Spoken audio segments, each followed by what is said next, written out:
Hi. Hi. Are you working on something? Yeah, preparing for a presentation from a history class. What's it about? It's about the different people who discovered America. I thought Christopher Columbus discovered America. Well, not in 1492, Columbus sailed the ocean pool. Yeah, well, he did. But it turns out that Columbus wasn't the first person to get to the New World at all. Was he the first European? No, not even that. Really? Sorry, I didn't mean to disturb you. Do you want to work? I will go. No, actually, it's okay. Actually, do you mind if I go for a presentation with you? It will help a lot. Oh, sure, no problem. Sounds really interesting. Well, my first point is that Europeans didn't really discover America anyway. The Native Americans were already here. So if anyone really discovered America, it was them. But then where did they come from? I explain.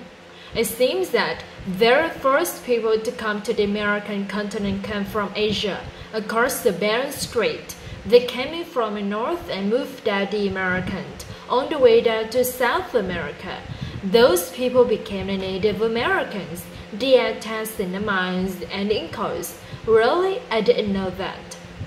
Well, that was then prehistory, a long time ago. But then I'm going to talk about some of the other explorers who reached the New World before Columbus did. I see. I'm going to talk about two of them in particular, okay?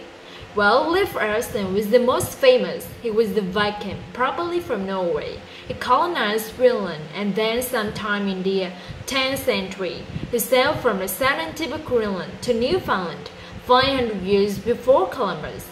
There are remains of a Viking settlement there, in Newfoundland I mean.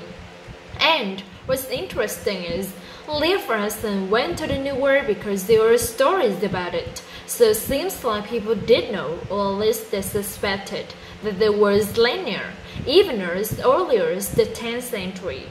In all of the Western European countries, there were lots of missing stories about the land in the West. It's understandable really because take Newfoundland for example.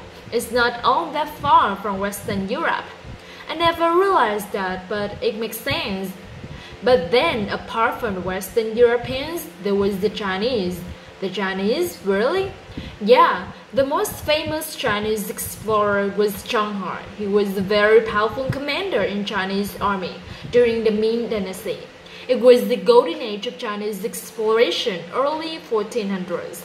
The Chinese had these beautiful treasure ships. They were huge, much larger and way more sophisticated than anything in Europe at the time. About 10 times the size of Columbus's ships. In one expedition, they had like 300 ships and 28,000 men. Zhang He was in charge. He went all over the Pacific, the Indian Ocean, the Persian Gulf, Africa, opening up trade and taking treasure from different places. Really? Yeah, it seems that he might have reached Australia as well, and while some people believe that he got to America in 1421, well before Columbus. Wow, that's really interesting. Sounds like a good presentation. Thank you. I need to get some pictures.